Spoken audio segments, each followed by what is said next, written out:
Debbie, thank you so much for joining. Can you tell us a little bit Thank you. about what you're up to in the field of UX and what you're all about with design? Yeah, sure. So, hi, I'm Debbie Levitt from Delta CX, and I am a strategist and architect and interaction designer, prototyper, speaker trainer, YouTuber, I don't know, piles of things, writer, not an artist. So just throw that one away. And I've been doing this in one form or another since 1995. So I'm one of those old school self-taught people you bump into now and then. We're still alive and breathing and walking. And so I'm still active in the world of CX and UX, mostly through my agency, where we take on lots of projects. Right now, we're doing a huge observational study for an e-commerce company, and then that's going to turn into some fresh landing page designs. So rather than just saying, hey, we need better landing pages. Okay, I'll figure you some landing pages. We're doing a huge observational study to first understand, how do people select a vendor? How do people shop for this item? What affects their decision? What's going right or wrong on our client's website? What's going right or wrong on their competitors' websites? And what's the right landing page for these people to hit that is more likely to convert? Yeah. So we're true old school user-centered design, human-centered design peeps. And we believe, as I like to say, we believe in R&D and R before D. Yeah, that's a good way to put it. Some people skip the R and then Yes. pay a price for that for sure. So what do you think? Where do you think UX is headed, Debbie? Yeah, that's a question that I get asked on just about every show I show up on. And so I think that I wrote a Medium article about this recently. So if anybody wants to Google for that, it's 2-year UX prediction, put my name on it. Or by the time this comes out, I probably will have read that article out loud and answered live questions on my YouTube channel. And basically, I see it going in two directions at the same time. I think we're starting to see this, and I think it's actually going to diverge more. So, on the one hand, I see people who are generally called UX, UI, UI, UX, and product designers. Hmm. And typically, but not always, typically, these are visual designers who like to wireframe. And very often their work is high fidelity. It's got the full graphic design, and they say these are the screens of how this is going to work. And typically they don't have backgrounds in human-centered design or user-centered design. They typically haven't studied cognitive psychology. They very often haven't studied accessibility. So Right. very often these are people who are creating wireframes, screens, flows, based on what they think is a good idea, or what their team thinks is a good idea, or something else.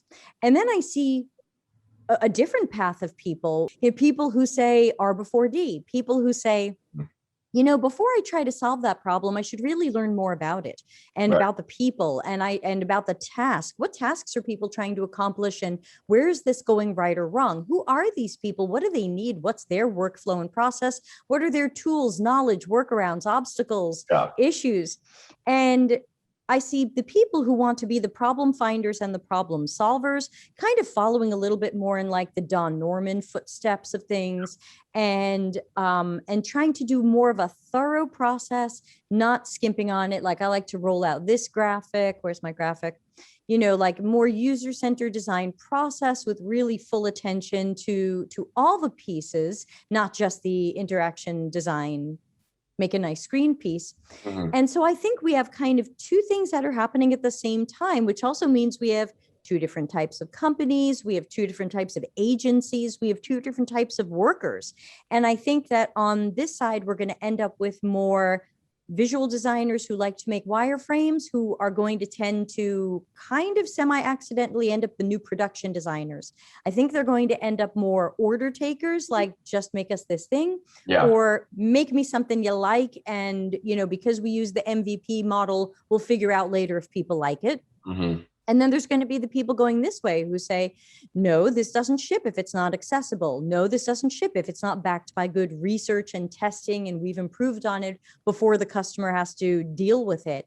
And so ultimately, I think it's already going in these two directions, and I think it's going to go more in these directions. And ultimately, I think that it's that customer centricity that is what we really mean when we say maturity. We always say UX maturity and level of maturity, but what we're really saying is, do they give a crap about customers? And do they show that they give a crap about customers in their process, in their internal process? And the companies who kind of don't say, just make some screens and we'll figure it out later. I've worked at very famous companies who at the kickoff meeting said to me, well, you're the UX person, so we were generous. We want final wireframes in 2 days. That's on this path. Mm-hmm. Or same company, just copy our competitor. We like what they're doing. And I want to be on this path. And so I think it's going in both directions at the same time. And I think people who have talent and comfort in each place will have, there will be a place for both people. There's always a place for order takers and production designers and that, but there's also a place for those of us with kind of research and design and development in our hearts. So I think it's going two places at once. What advice would you have to someone trying to break into UX and land their first UX job?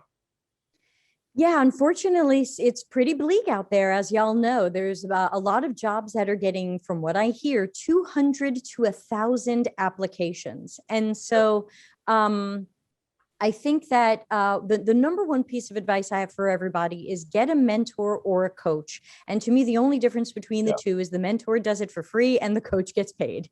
And otherwise, they should be helping you. And to me, this is the time for seed planting, because since it's unlikely that you're going to get a job relatively soon, especially if you're fresh out of a boot camp or out of any self-study, now is the time to plant seeds. And if you really think that UX is the way to go and it's exploding out of your heart, then work with your mentor to see what you know and what you don't know. Where are your strengths and weaknesses? Take a look at UX jobs that sound good to you and start reverse engineering them. What are they looking for? And are you really good at that? Does your portfolio show you're ready to show up to a job and hit the ground running because you know how to do that? Because the reality is that while I'm pushing for apprenticeship programs, they mostly don't exist. That means when a company hires you in your first job, they expect you to hit the ground running. I think a lot of people don't realize, especially after boot camps, that when you get to a real job and they put you on a project, you're the only UX person on the project. Because the boot camp said, okay, it's going to be you and Alex and Nate and Nehal and Sam, and you're going to do this project. And everyone's like, yay, I don't have to do too much or think too hard. And they don't realize when they get to a real job, it's the Alex show. That's it. Yeah. Alex has to know what he's doing and how to do this and how he's going to approach it, and all of the planning and strategy and execution and analysis and whatever. And they don't give you any mentoring or coaching. So I think that people are not as job ready as they think in general. And now is the time for the mentoring and coaching, even if it costs you money, so that you can figure out, where am I not ready? How do I get ready? How do I stand out from the other applicants? And what can I do to get there? Because most of these jobs want at least a year of work experience. Yeah. The old catch-22. Is there anything else you'd like to mention as we wrap up here? No, I would say if people want to connect with me, I'm certainly on LinkedIn as Debbie Levitt. I don't always add everybody, but if you do message me, I respond. We also have a Slack workspace that's completely free with over 600 people in it. So there's the Delta CX Slack. I also have my Delta CX YouTube channel where I go live like 4 times a week and take a lot of questions. Tuesday is office hours, so people can come with any question they have on anything, and it gets answered for free. So I would say, reach out if there's something you think I can do. And I've got hundreds of hours of free content on YouTube. I've turned off ads. It's completely free. Check that out. And also check out the Delta CX Academy for some of my courses. Some are free and some are not.